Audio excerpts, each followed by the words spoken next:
إن الحمد لله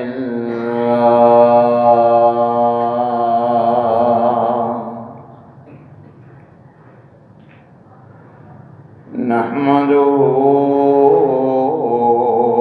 ونستعينه ونستغفره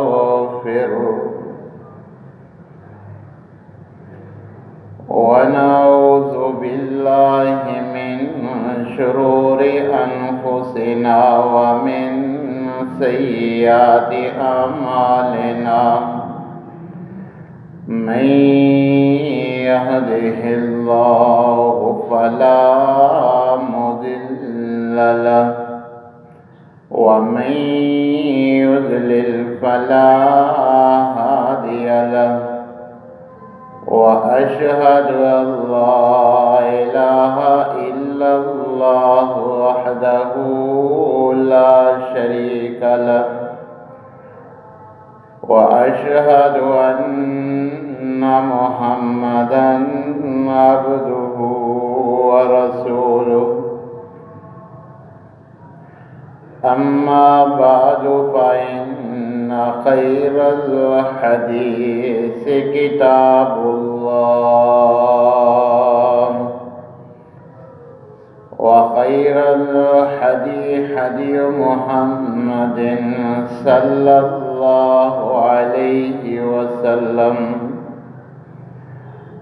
وشر الأمور محدثاتها وكل محدثة بدعة وكل بدعة ضلالة وكل ضلالة في النار. يا أيها الذين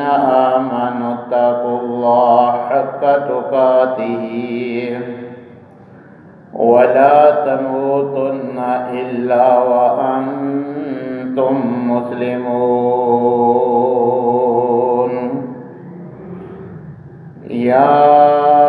أيها الناس اتقوا ربكم الذي خلقكم من نفس واحدة وخلق منها زوجها وبث منهما رجالا كثيرا ونساء واتقوا الله الذي تساءلون به والأرحام إن الله كان عليكم رقيبا.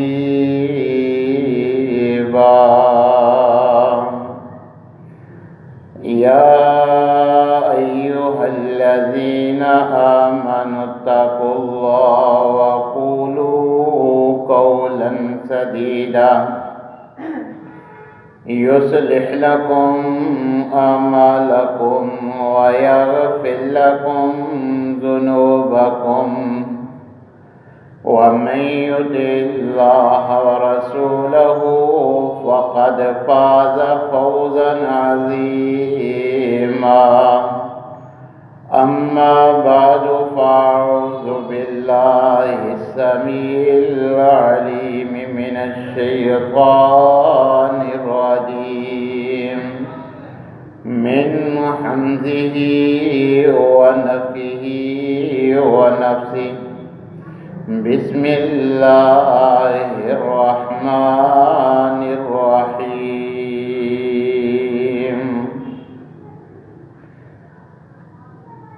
ولا يغتب بعضكم بعضا أيحب أحدكم أن يأكل لحم أخيه ميتا فكرهتموه واتقوا الله إن الله تواب رحيم.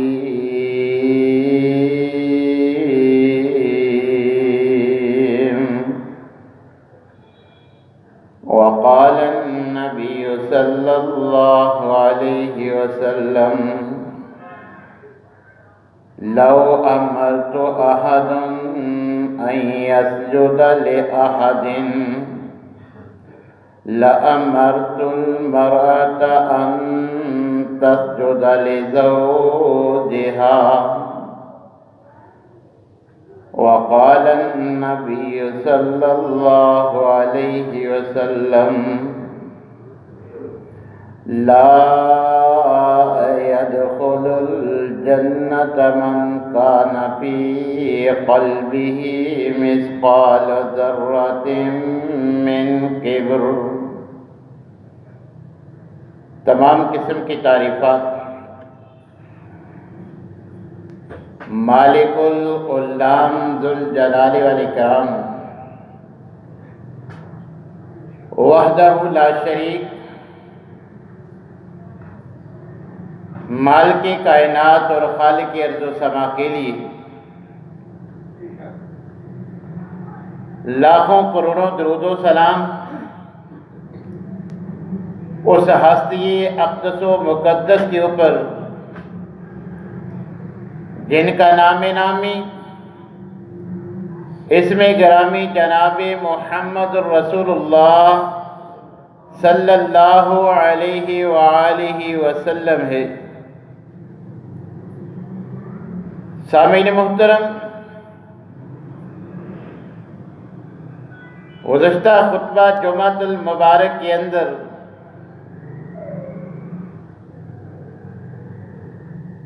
یہ بات آپ کے گوش گزار کی تھی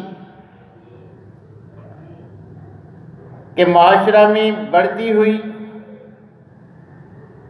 طلاق کی کثرت، اس کا ایک اہم سبب یہ ہے کہ ہمیں کتاب و سنت کے مطابق طلاق کیسے دی جاتی ہے اس کا طریقے کا علم نہیں۔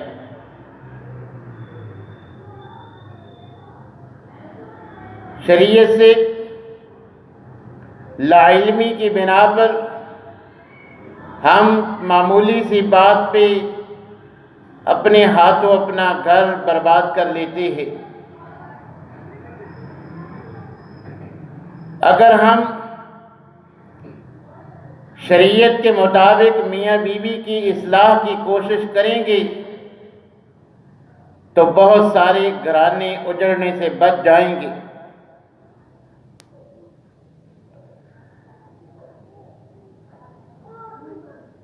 دین سے لا علمی کے ساتھ ساتھ آج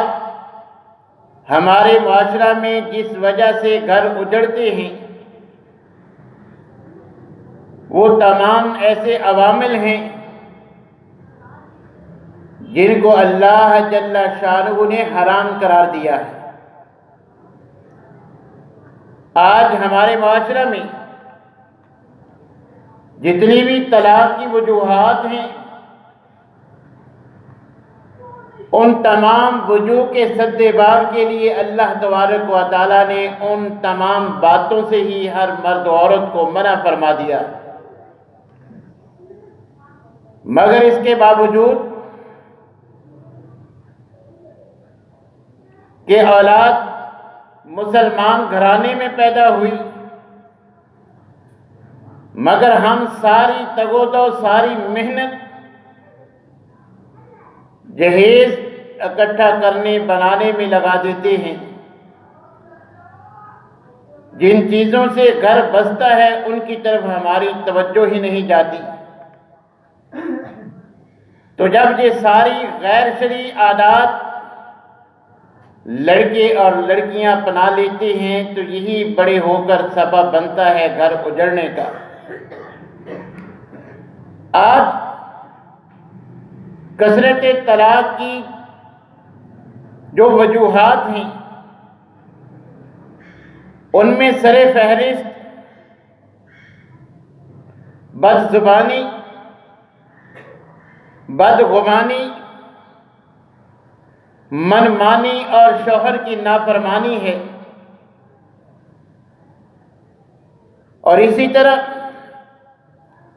آج جس معاشرہ میں ہم بس رہے ہیں، جہاں گھر اجڑنے کی ایک بہت بڑی وجہ وہ دوسروں کی بیجا مداخلت ہے، یا پھر اللہ کی دی ہوئی کسی نعمت پہ فخر، غرور، تکبر اور گھمنڈ ہے۔ اسی طرح جھوٹ اور غیبت، یہ بھی آج ہمارے معاشرہ میں میاں بیوی کے تعلق کے خاتمے، طلاق کی وجوہات میں سے اہم وجوہات ہیں، جبکہ یہ ساری چیزیں شرعی لحاظ سے حرام اور ممنوع ہیں۔ جس دین کے ہم پیروکار ہیں وہ ہمیں عمدہ اخلاق کا درس دیتا ہے، بڑوں کا ادب، ماں باپ، ساس سسر، شوہر، ہر کسی کے ساتھ ادب کے ساتھ پیش آنے کا ہر مرد اور عورت کو حکم دیتا ہے۔ بدگمانی سے اللہ تبارک و تعالیٰ نے ہم سب کو منع فرمایا ہے، جھوٹ ہم پہ حرام قرار دیا گیا ہے، جہنم میں دخول کا سبب قرار دیا گیا ہے۔ غیبت سے کوسوں دور رہنے کا درس اور خواتین کو اپنے شوہروں کی نافرمانی سے منع کیا ہے۔ اللہ کی دی ہوئی کسی نعمت پہ فخر، غرور، گھمنڈ اور تکبر سے ہمارے دین نے ہمیں منع کیا ہے۔ اور جب کسی سے مشورہ مانگا جائے تو تب مشورہ دینے اور امانت کے ساتھ مشورہ مانگنے پر مشورہ دینے کا ہمارے دین نے ہمیں پابند کیا ہے۔ اگر ہم ان معاملات میں کتاب اللہ اور سنت رسول کو فالو کر لیں تو کافی حد تک گھر اجڑنے سے بچ سکتے ہیں، مگر میں اور آپ اللہ اور اس کے رسول کی ان سب باتوں کو نظر انداز کرتے ہوئے اپنے ہی ہاتھوں سے اپنے گھر برباد کر لیتے ہیں۔ اللہ جل شانہ فرماتی ہیں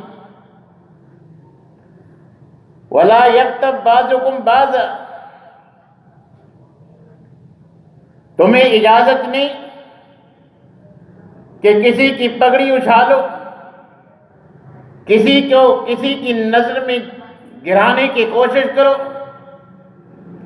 کوئی کسی کی غیبت نہ کرے، نہ کوئی مرد کی، نہ عورت عورت کی، نہ بیوی شوہر کی،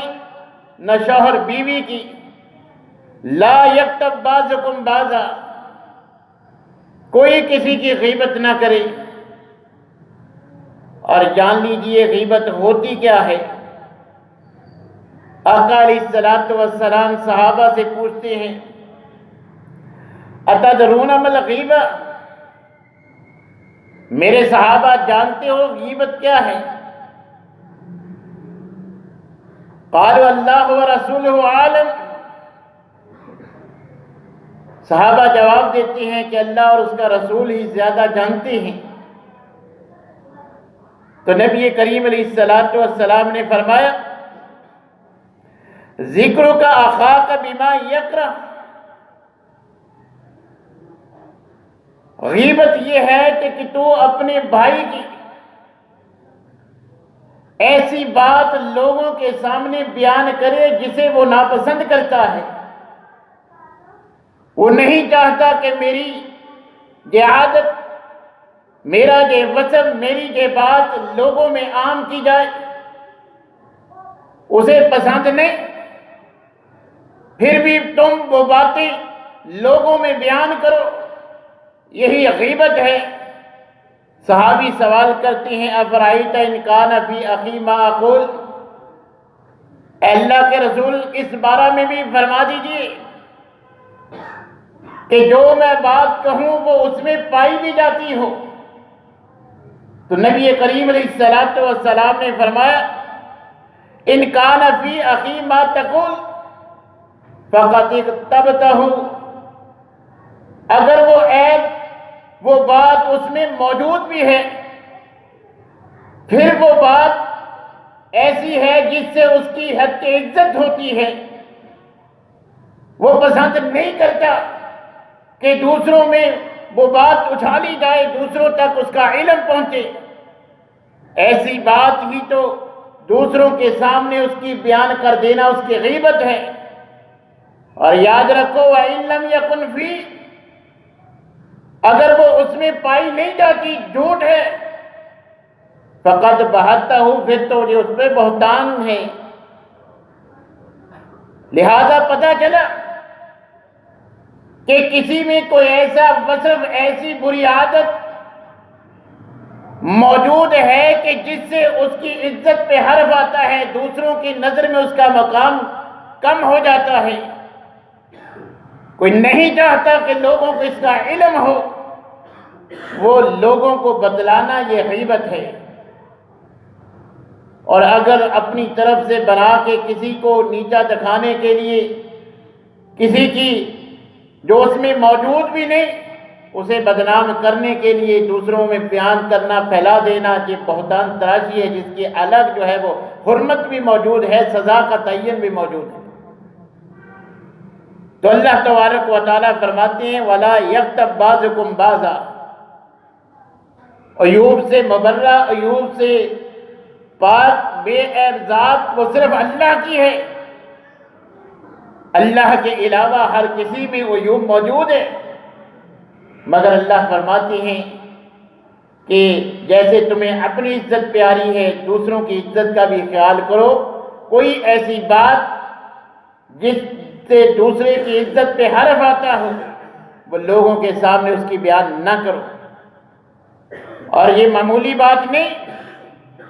اللہ تبارک و تعالیٰ فرماتے ہیں یہ اتنا سنگین عمل ہے، أَيُحِبُّ أَحَدُكُمْ أَن يَأْكُلَ لَحْمَ أَخِيهِ مَيْتًا، کسی کی غیبت کرنا یہ معمولی اور ہلکا مت جانو، یہ اپنے مردہ بھائی کے گوشت کھانے کے مترادف ہے۔ کیا کوئی پسند کرتا ہے؟ مرنے کے بعد تو جتنی بھی عداوت ہو وہ ختم ہو جاتی ہے، سارے غلے شکوے ختم ہو جاتی ہیں کہ اب اس کی دنیا ختم ہو گئی۔ تو کسی کو یہ پسند نہیں ہے کہ مرنے کے بعد بھی لاش کی توہین کی جائے، تو اللہ فرماتے ہیں کہ کسی کو یہ پسند تو نہیں، مگر یہ جو کام تم کرتے ہو جس کو کوئی عیب ہی نہیں سمجھتے کہ دو کھڑے ہیں اب تیسرے کی عزت محفوظ نہیں، تو اللہ تبارک و تعالیٰ فرماتے ہیں یہ بھی تو مردہ بھائی کے گوشت کھانے کی مترادف ہے۔ وَاتَّقُوا اللَّهَ، اللہ سے ڈر جاؤ، اس بات سے بعد آ جاؤ۔ نبی کریم علیہ السلام غیبت کی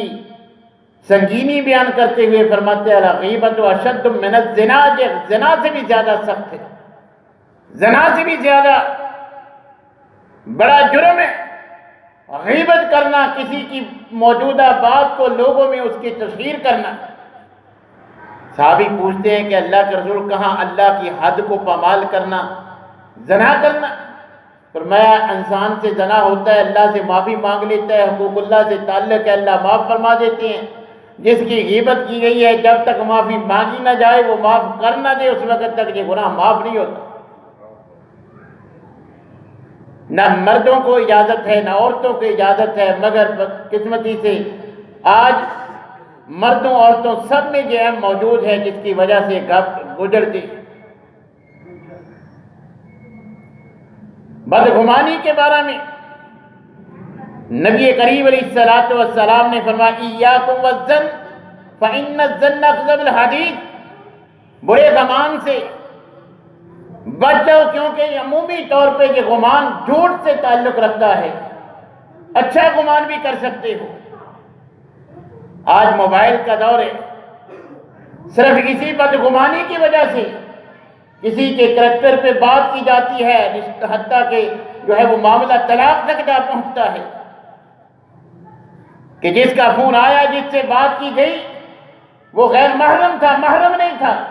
صرف اسی گمان کی وجہ سے مسئلہ اتنا بڑھ گیا کہ طلاق تک کی نوبت آ جاتی ہے۔ اللہ تبارک و تعالیٰ نے اس کو ناپسند کیا ہے۔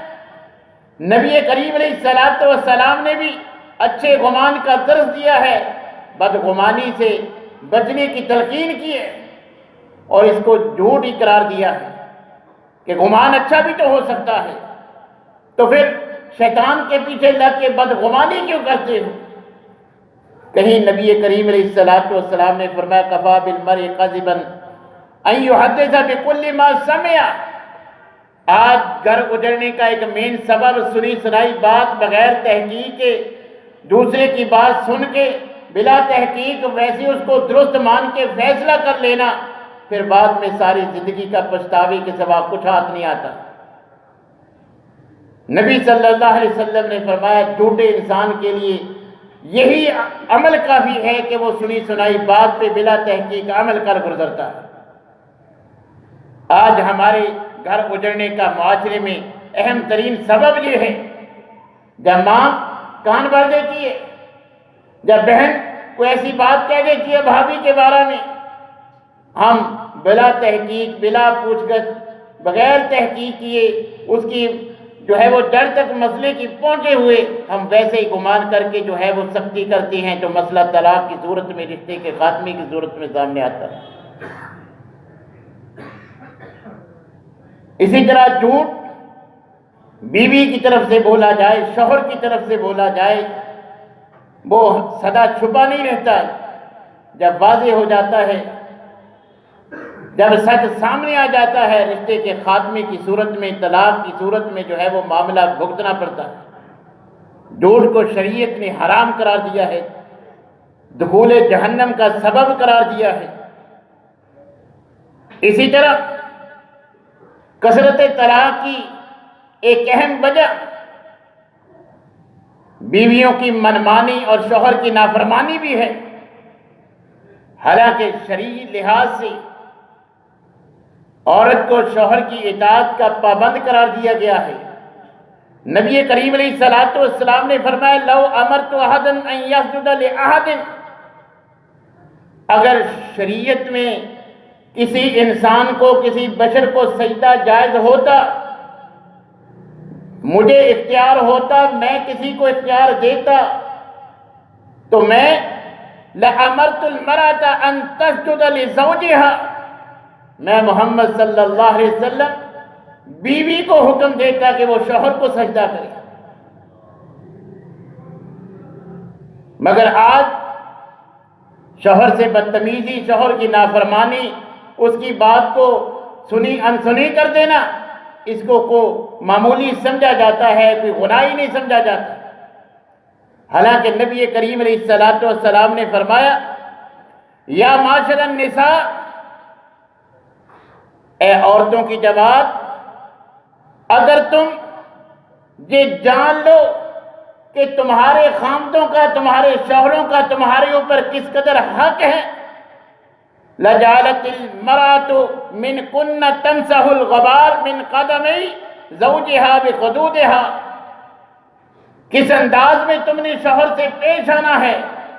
شریعت تم سے کیسی اطاعت اور فرما برداری کا تقاضا کرتی ہے، اے عورتوں اگر تم جان لو تو شوہر کے قدموں کے ساتھ لگی ہوئی غبار تم اپنے رخساروں سے صاف کرو، کہ کہیں اللہ ناراض نہ ہو جائے۔ اللہ کی ناراضگی سے بچنے کے لیے تم اس قدر مطیع اور فرما بردار بن جاؤ کہ شوہر کے قدموں کا جو ہے وہ خاک اور غبار تم اپنے رخساروں کے ساتھ جو ہے وہ ان کی صفائی کرو۔ اگر تمہیں پتہ چل جائے کہ اللہ تم سے شوہروں کی کس قسم کی اطاعت چاہتا ہے، فرما برداری چاہتا ہے۔ کہیں اللہ تبارک و تعالیٰ فرماتے ہیں کہ نافرمان عورت پہ صبح تک اللہ کے فرشتے اس کے لیے بد دعائیں کرتے ہیں، شوہر کی توہین کرنے والے کو جنت کی حور جو اللہ نے اس کے نصیب میں جنت میں لکھی ہے وہ برا بلا کہتی ہے۔ دنیا کی عورت اگر شوہر کو تنگ کرتی ہے، کہیں نبی کریم علیہ الصلوۃ والسلام نے فرمایا کہ جو شوہر کی نافرمان ہے اللہ اس کی کوئی عبادت قبول نہیں کرتا، نماز قبول نہیں کرتا، اس قدر اس کو اطاعت اور فرما برداری کا دین نے درس دیا ہے۔ ہر مسلمان عورت کو پابند کیا ہے شریعت نے کہ نفلی عبادت بھی وہ کرنا چاہتی ہے تو شوہر سے اجازت لے تو تب عبادت کرے، نفلی روزہ رکھنا چاہتی ہے شوہر کی اجازت سے وہ نفلی روزہ رکھے گی، تب اس کو جو ہے وہ اجر و ثواب ملے گا۔ شوہر کی اجازت نہیں، عورت نفلی روزہ رکھتی ہے تو اللہ اس کو کوئی اجر نہیں دیتے، اجر سے محروم کر دیتی ہیں، کیونکہ اللہ تبارک و تعالیٰ کی منشا یہ ہے کہ یہ مجھ سے میرے حکم کو مانتے ہوئے اپنے شوہر کی جو ہے وہ مطیع اور فرما بردار بن کے زندگی گزارے۔ کہیں صحابیہ سے مخاطب ہو کہ نبی صلی اللہ علیہ وسلم فرماتے ہیں یاد رکھ شوہر کے معاملہ میں اللہ سے ڈر، فَإِنَّهُ جَنَّتُكِ وَنَارُكِ، تیرے جنت میں جانے کا سبب بھی تیرا شوہر بنے گا اور تیرے جہنم میں جانے کا سبب بھی تیرا شوہر ہی بنے گا۔ اطاعت کرے گی، فرما برداری کرے گی، اس کے حقوق کا خیال کرے گی، اس کی عزت کی حفاظت کرے گی تو جنت میں چلی جائے گی۔ اگر شوہر کے ساتھ بدتمیزی بد اخلاقی سے پیش آئے گی، اس کے حقوق ادا نہیں کرے گی تو یہی تیرا عمل جو ہے تجھے جہنم میں لے جانے کے لیے کافی ہے۔ فرما بردار عورت کے بارے میں نبی صلی اللہ علیہ وسلم فرماتے ہیں دنیا سے عورت اس حالت میں رخصت ہوتی ہے کہ اس کا شوہر اس سے راضی تھا تو اللہ کے پاک پیغمبر زبان رسالت سے فرماتے ہیں کہ وَزَوْجُهَا عَنْهَا رَاضٍ دَخَلَتِ الْجَنَّةِ، جو عورت اس دنیا سے فوت ہوتے وقت اس حالت میں اس کو موت آئی کہ اس کا شوہر اس سے راضی تھا، اسی عمل کی وجہ سے اللہ تعالیٰ اسے جنت عطا فرمائیں گے۔ اللہ کی عبادات کے ساتھ ساتھ شوہر کی اطاعت اور فرما برداری کرنے والی عورت کے بارے میں نبی کریم علیہ السلام نے زبان رسالت سے فرمایا، اللہ کل قیامت کے دن ایسی عورتوں کے بارے میں اعلان فرمائیں گے ادخل الجنہ من ای ابواب الجنت شئتی، اے اللہ کی بندی جنت کے سارے دروازے تیرے لیے کھلے ہیں، جنت کے جس دروازے سے چاہتی ہے جنت میں داخل ہو جائے۔ اسی طرح گھر اجڑنے کی ایک وجہ، ایک مین سبب کسی صلاحیت پر گھمنڈ، غرور اور تکبر ہے کہ امیر باپ کی بیٹی ہوں، تم سے زیادہ اچھے خاندان سے ہوں، تم سے زیادہ کماتی ہوں، تم سے زیادہ پڑھی لکھی ہوں، خاندان ہے، یہ ہے، کسی اللہ کی دی ہوئی نعمت پہ گھمنڈ، غرور اور تکبر یہ گھر اجڑنے کا مین سبب ہوتا ہے، شوہر کی نافرمانی کی مین وجہ ہوتی ہے، اس کی نظر میں کوئی حیثیت ہی نہیں ہوتی۔ یاد رکھیے تکبر بھی شرعی لحاظ سے حرام ہے، یہ غرور، یہ فخر اللہ اور اس کے رسول نے اس کو ناپسند کیا ہے، ہمیں پابند کیا ہے کہ ہم ان سے جو ہے وہ دور رہیں۔ اسی طرح دوسروں کی مداخلت، ہم سمجھتے ہیں شاید نماز روزے کا نام ہی دین ہے۔ یاد رکھیے کسی کو مشورہ دینا اگر وہ مانگا جائے کہ ایک امانت قرار دی گئی ہے، المستشار معتمن، نبی کریم علیہ السلام نے فرمایا جس سے کوئی صلاح لی گئی، کوئی مشورہ طلب کر لیا گیا، مشورہ لے لیا گیا، اسے امین جان کے اس کو جو حیثیت دی ہے، اس نے اس کو امین جانا ہے، تب اس سے مشورہ کیا ہے، اب دینے والے پہ لازم ہے کہ وہ جو صحیح اس کے فائدے کی بات ہے وہ اسے بتائے، مگر ہم اس بات کا خیال نہیں کرتے۔ ڈاکٹر نہیں ہے، ہر مریض کو مشورہ دینا اپنی جو ہے وہ اخلاقی فرض سمجھتے ہیں، میاں بیوی کے ہر مسئلے میں ٹانگ جو ہے وہ رکھنے کی کوشش کرتے ہیں۔ یاد رکھیے دنیا میں ہم اگرچہ اپنی زبان سے اقرار نہ بھی کریں کہ نہیں میرا تو کوئی قصور نہیں، میرا تو کوئی معاملہ نہیں، میرا تو کوئی لینا دینا نہیں، اگر کسی کی لگائی بجھائی سے کسی کا گھر برباد ہوتا ہے، کل قیامت کے دن اللہ اس کی ضرور باز پرس کریں گے۔ سب سے زیادہ ناپسند اللہ کو طلاق ہے، تو طلاق کا سبب ساس بنتی ہے، بیٹے کے کان بھرتی ہے، بہن بھابھی کی جو باتیں نہیں بھی جو لگی چپٹی اس کو سنا کے طلاق تک نوبت پہنچا دیتی ہے۔ جہاں کوئی اچھی حقوق ادا کرنے والی کی جگہ خود لینے کے لیے کہ عورت جو ہے وہ مرد کو اکساتی ہے، جو بھی جس انداز میں بھی کسی کا گھر برباد کرتی ہے، اگر دنیا میں وہ سمجھتی ہے کہ میرا کوئی قصور نہیں، مگر اللہ عالم الغیب، اللہ جانتے ہیں کہ کس نے کس کا کتنا نقصان کیا ہے، کل قیامت کے دن اللہ ضرور باز پرس فرمائیں گے۔ اور صلاح مشورہ لیتے وقت بھی، دوسروں کی باتیں سنتے وقت بھی اگر کوئی کسی کی بات بتائے تو اللہ نے قرآن میں فرمایا کہ جب کوئی خبر آئے تو پہلے اس کی تصدیق کرو۔ جو بلا تصدیق کے کام کرتے ہیں اس کا انجام بھی بتلا دیا، یا لیتنی لم اتخذ فلانا خلیلا۔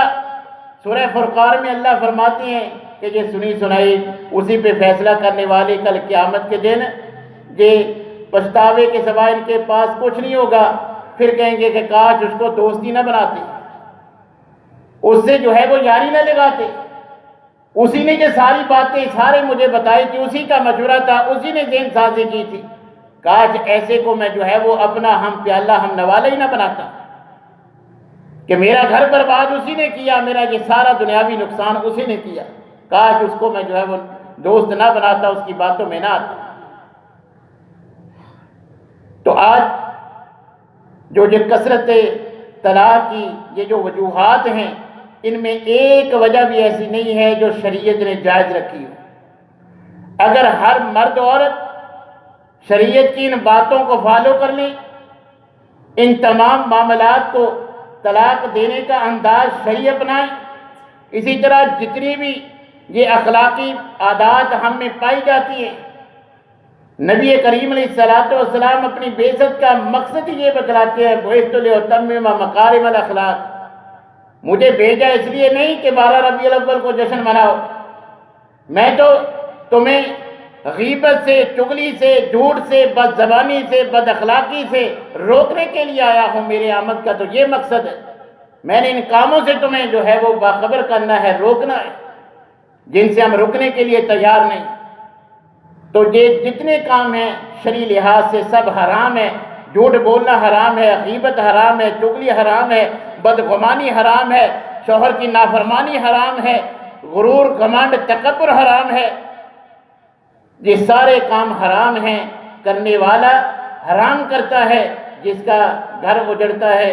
وہ کل قیامت کے دن جو بھی اس کے ذمہ دار ہیں ان سب کو جو ہے وہ اللہ تعالیٰ سزا ضرور دیں گے، کیونکہ انہوں نے یہ سارے کام جو کیے ہیں شریعت نے ان کو اجازت نہیں دی تھی، شریعت کا انہوں نے جو ہے وہ دھجیاں بکھیر کے رکھ دی ہیں، جو اللہ اور اس کے رسول کے حقوق کو پامال کرتا ہے، احکامات کو نظر انداز کرتا ہے، کل قیامت کے دن اس سے اللہ تعالیٰ ضرور باز پرس فرمائیں گے۔ اس لیے ہر مرد و عورت کو چاہیے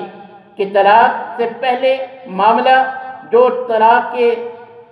پہلے 4 صورتیں ہیں جو اللہ نے قرآن میں بیان کی ہیں، پہلے ان پہ عمل کرے، اس کے بعد اگر طلاق دینا ہی آخری عمل ہو تو پھر شریعت کے مطابق طلاق دی جائے، اور یہ جتنی طلاق کی وجوہات ہیں یہ شرعی لحاظ سے حرام ہیں، نہ یہ مرد کو اپنانی چاہیے نہ عورتوں کو اپنانی چاہیے۔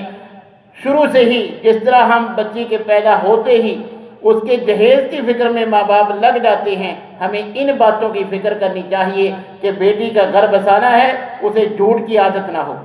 اسے غیبت کی عادت نہ ہو، بدتمیزی کی عادت نہ ہو، اخلاق اس کا اچھا ہو، بڑے کا ادب کرنے والی، ادب سے بولنے والی ہوگی، انشاءاللہ العزیز بغیر جہیز کے بھی رخصت کرو گے، گھر کو جنت بنا کے رکھے گی، کبھی شکوہ نہیں دے گی۔ اللہ تبارک و تعالیٰ سے دعا ہے کہ اللہ تعالیٰ ہمیں ہر معاملہ میں کتاب و سنت کی اتباع کرنے کی توفیق